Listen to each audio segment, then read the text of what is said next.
West Bengal school service কমিশনের official ওয়েবসাইটে second SLST 2025 assistant teacher নিয়োগ সংক্রান্ত বিভিন্ন গুরুত্বপূর্ণ নোটিশ একের পর এক প্রকাশিত হচ্ছে।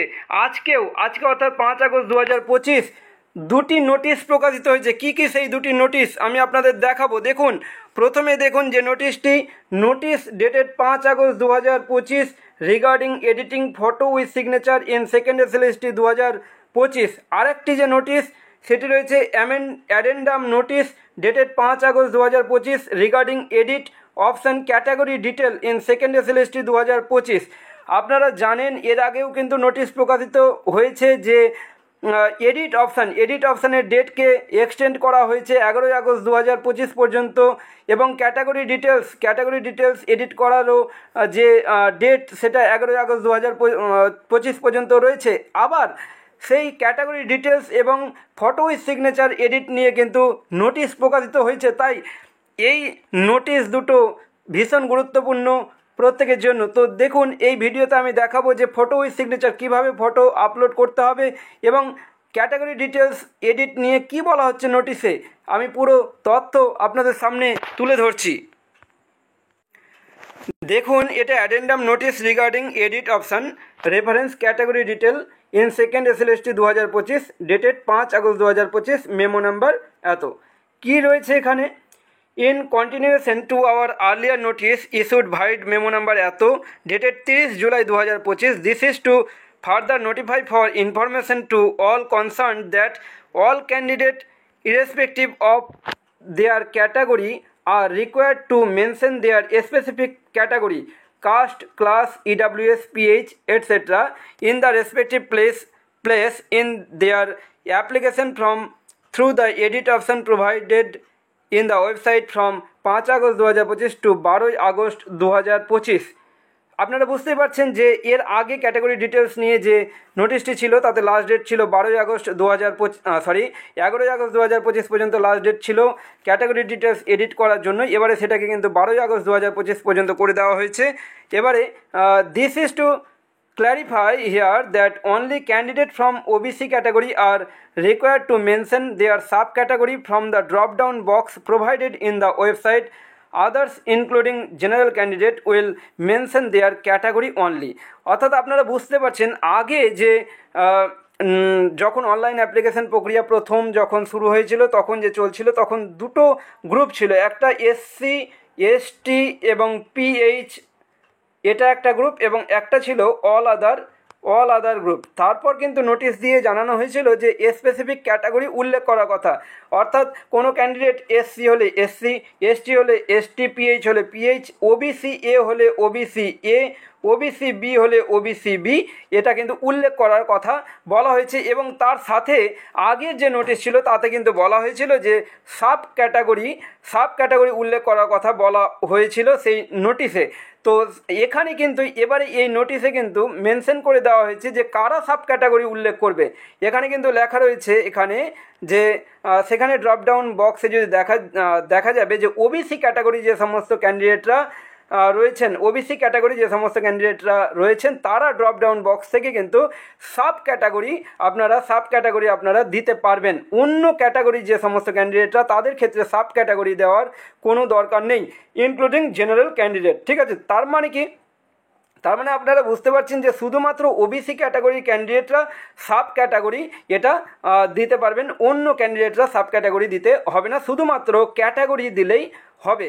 আর তার সাথে সাথে সার্টিফিকেট নাম্বার তো দিতেই হবে, ইস্যুইং অথরিটি দিতেই হবে।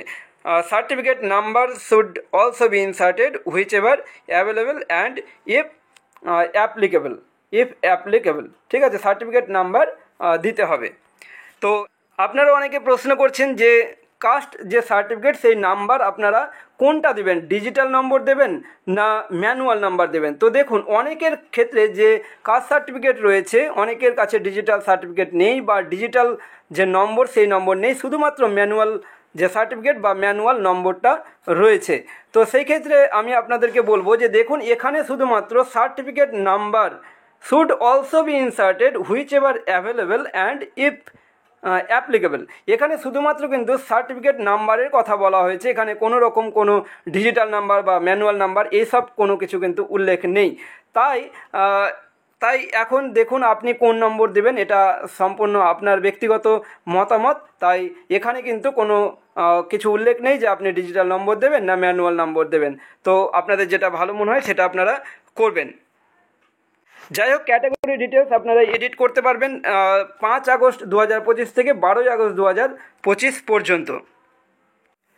এবারে দেখুন, এইটা কিন্তু ভীষণ গুরুত্বপূর্ণ এই নোটিশটি ফটো উইথ সিগনেচার সংক্রান্ত এই নোটিশটি 5 আগস্ট আবার প্রকাশিত হয়েছে এই নোটিশটি। তো দেখুন এখানে কি লেখা রয়েছে, it is observed that a large number of applicants in second SLST 2025 are yet to properly upload their photo with signature. অর্থাৎ বলা হচ্ছে যে এখনও বহু সংখ্যক অ্যাপ্লিক্যান্ট যারা হচ্ছে ফটো উইথ সিগনেচার সঠিকভাবে আপলোড করতে পারেনি। In view of that a last and final opportunity is being given to all candidates.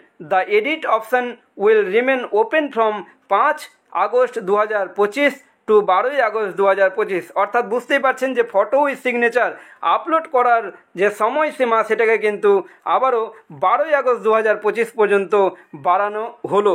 তো এবারে দেখুন আপনারা ফটো উইথ সিগনেচার কীভাবে আপলোড করবেন, কিভাবে করলে সেটা সঠিক হবে, এটা কিন্তু আপনারা ভালোভাবে দেখবেন।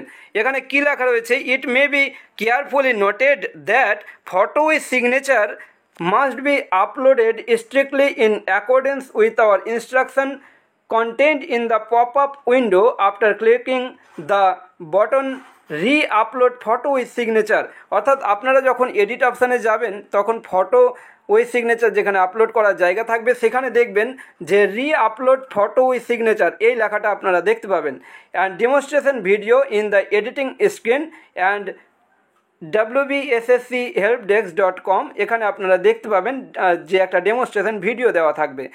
Any violation will lead to cancellation of candidature debarring the candidate from appearing in the examination even in the examination venue or hall। অর্থাৎ এখানে কিন্তু বলা হচ্ছে যে যদি ফটো উইথ সিগনেচার সঠিকভাবে আপলোড না হয় তাহলে কিন্তু ক্যান্ডিডেচারটা ক্যান্সেল করে দেওয়া হবে, এরকম কিন্তু বলা হচ্ছে যে সেক্ষেত্রে যে এক্সামিনেশন হল বা ভেন্যুতে কিন্তু ঢুকতে পারবে না। তারপর all applicants are advised to make sure that the photo with signature uploaded are conforming to all the condition laid down by the commission in the notification and other guideline. The below depiction may be referred to for comprehending the exact requirement. দেখুন এখানে নিচের দিকে কিভাবে photo with signature upload করতে হবে সেটা দেওয়া রয়েছে। এখানে দেখুন যে এখানে আপনারা দেখতে পাচ্ছেন যে এই যে এটা দেওয়া রয়েছে, এটা কিন্তু সঠিকভাবে আপলোড হয়নি, তাই এটা কিন্তু কাটা। ঠিক আছে, এটা হচ্ছে কাটা। তারপরে এখানে দেখুন ফটো এখানে নেই, আবার এখানে সিগনেচার আছে, তাই এটাও কাটা, এটা চলবে না।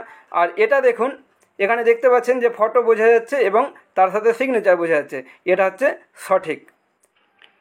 তো দেখুন ফটো এবং সিগনেচার কিভাবে সঠিকভাবে আপলোড করতে হবে সেটার একটা নমুনা এখানে দেওয়া রয়েছে, তো আপনাদেরকে দেখালাম। তো আপনারা প্রত্যেকে দেখে নেবেন যে আপনারা সঠিকভাবে আপলোড করেছেন কি না, নাহলে এইভাবে সঠিকভাবে আপলোড করে দেবেন, তাহলে যে ক্যান্ডিডেচার সেটা ক্যান্সেল হবে না।